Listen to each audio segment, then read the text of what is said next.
ओम श्री सद्गुरुवे नमः। ओम नमो भगवते वासुदेवाय। अथ त्रयोविंशो अध्याय। अनु, द्रुह्यु, तुर्वसु और यदु के वंश का वर्णन। श्री शुकदेव जी कहते हैं, परीक्षित, ययाति नंदन अनु के 3 पुत्र हुए, सभानर, चक्षु और परोक्ष। सभानर का कालनर, कालनर का सृंजय, सृंजय का जन्मेजय, जन्मेजय का महाशील, महाशील का पुत्र हुआ महामना। महामना के 2 पुत्र हुए, उशीनर एवं तितिक्षु। उशीनर के 4 पुत्र थे, शिबी, वन, शमी और दक्ष। शिबी के 4 पुत्र हुए, वृषादर्भ, सुवीर, मद्र और कैकेय। उशीनर के भाई तितिक्षु के रुषद्रथ, रुषद्रथ के हेम, हेम के सुतपा और सुतपा के बलि नामक पुत्र हुआ। राजा बलि की पत्नी के गर्भ से दीर्घतमा मुनि ने 6 पुत्र उत्पन्न किए, अंग, वंग, कलिंग, सुम, पुंड्र और अंध्र। इन लोगों ने अपने अपने नाम से पूर्व दिशा में 6 देश बसाए। अंग का पुत्र हुआ खनपान, खनपान का दिविरथ, दिविरथ का धर्मरथ और धर्मरथ का चित्ररथ। यह चित्ररथ ही रोमपाद के नाम से प्रसिद्ध था। इसके मित्र थे अयोध्यापति महाराज दशरथ। रोमपाद को कोई संतान न थी, इसीलिए दशरथ ने उन्हें अपनी शांता नाम की कन्या गोद दे दी।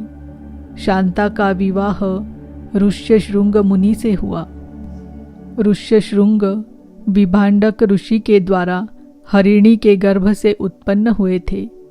एक बार राजा रोमपाद के राज्य में बहुत दिनों तक वर्षा नहीं हुई। तब गणिकाएं अपने नृत्य, संगीत, वाद्य, हाव भाव, आलिंगन और विविध उपहारों से मोहित करके ऋष्यशृंग को वहां ले आई। उनके आते ही वर्षा हो गई। उन्होंने ही इंद्र देवता का यज्ञ कराया। तब संतानहीन राजा रोमपाद को भी पुत्र हुआ और पुत्रहीन दशरथ ने भी उन्हीं के प्रयत्न से 4 पुत्र प्राप्त किए। रोमपाद का पुत्र हुआ चतुरंग और चतुरंग का पृथुलाक्ष। पृथुलाक्ष के बृहद्रथ, बृहत्कर्मा और बृहद्दानु 3 पुत्र हुए। बृहद्रथ का पुत्र हुआ बृहन्मना और बृहन्मना का जयद्रथ। जयद्रथ की पत्नी का नाम था संभूति। उसके गर्भ से विजय का जन्म हुआ।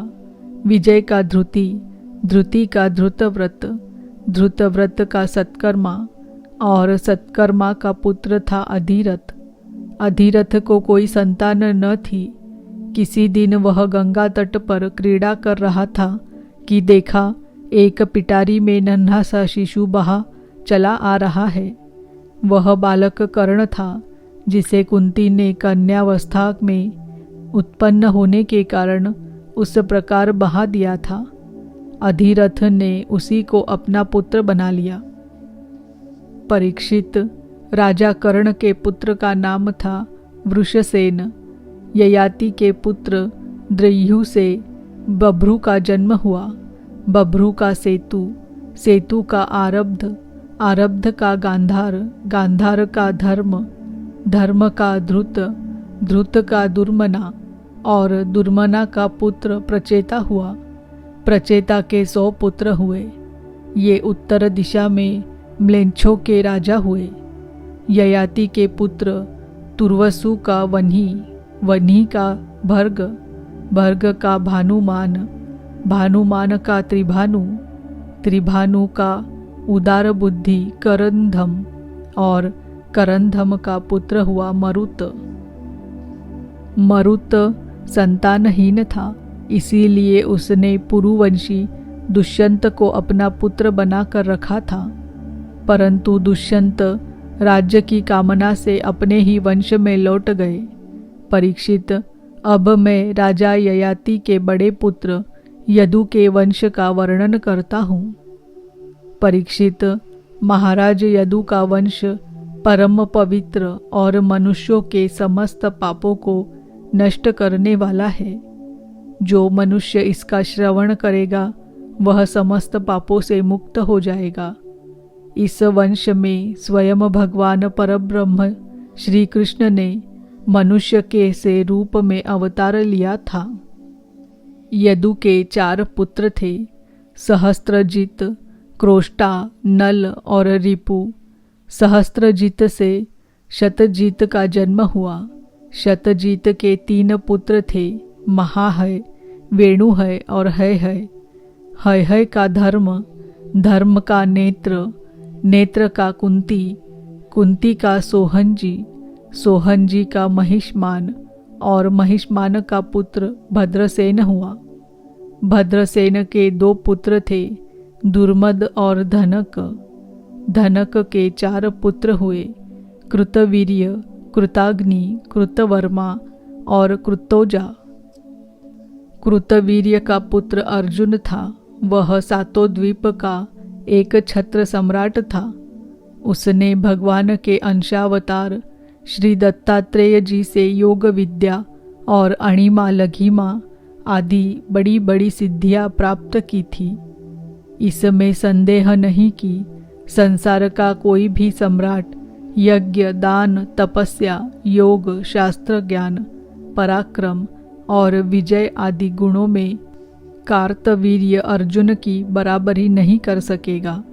सहस्त्रबाहु अर्जुन 85,000 वर्ष तक 6 इंद्रियों से अक्षय विषयों का भोग करता रहा। इस बीच में न तो उसके शरीर का बल ही क्षीण हुआ और न तो कभी उसने यही स्मरण किया कि मेरे धन का नाश हो जाएगा। उसके धन के नाश की तो बात ही क्या है। उसका ऐसा प्रभाव था कि उसके स्मरण से दूसरों का खोया हुआ धन भी मिल जाता था। उसके हजारों पुत्रों में से केवल 5 ही जीवित रहे। शेष सब परशुराम जी की क्रोधाग्नि में भस्म हो गए। बचे हुए पुत्रों के नाम थे जयध्वज, शूरसेन, वृषभ, मधु और उर्जित। जयध्वज के पुत्र का नाम था तालजंघ। तालजंघ के 100 पुत्र हुए। वे तालजंघ नामक क्षत्रिय कहलाए। महर्षि औरव की शक्ति से राजा सगर ने उनका संहार कर डाला। उन 100 पुत्रों में सबसे बड़ा था वितिहोत्र। वितिहोत्र का पुत्र मधु हुआ। मधु के 100 पुत्र थे। उनमें सबसे बड़ा था वृष्णि। परीक्षित, इन्हीं मधु, वृष्णि और यदु के कारण यह वंश माधव, वार्ष्णेय और यादव के नाम से प्रसिद्ध हुआ। यदुनंदन कोष्ट्रु के पुत्र का नाम था वृजिनवान।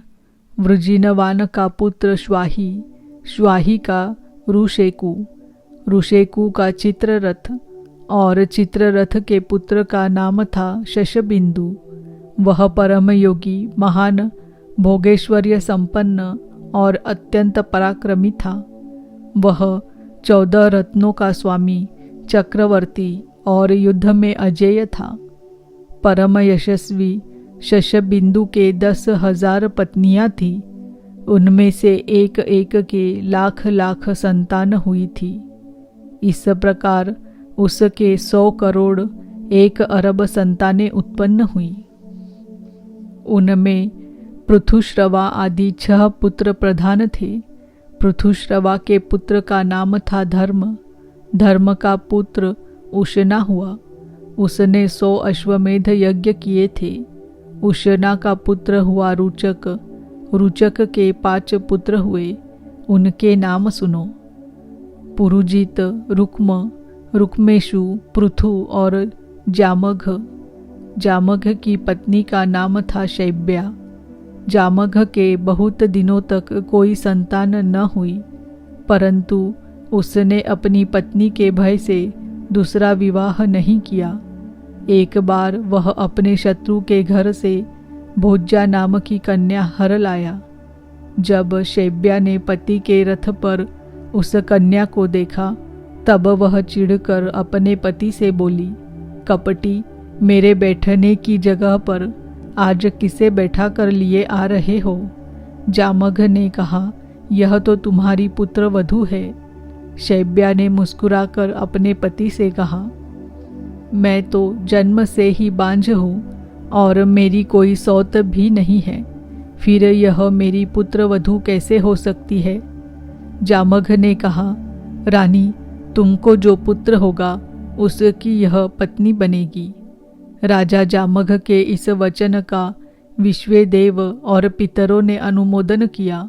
फिर क्या था, समय पर शैब्या को गर्भ रहा और उसने बड़ा ही सुंदर बालक उत्पन्न किया। उसका नाम हुआ विदर्भ। उसी ने शैब्या की साध्वी पुत्रवधू भोज्या से विवाह किया। इति श्रीमद्भागवते महापुराणे पारमहंस्यां संहितायां नवमस्कन्धे यदुवंशानुवर्णने त्रयोविंशो अध्यायः। ओम नमो भगवते वासुदेवाय। ओम नमो भगवते वासुदेवाय। ओम नमो भगवते वासुदेवाय।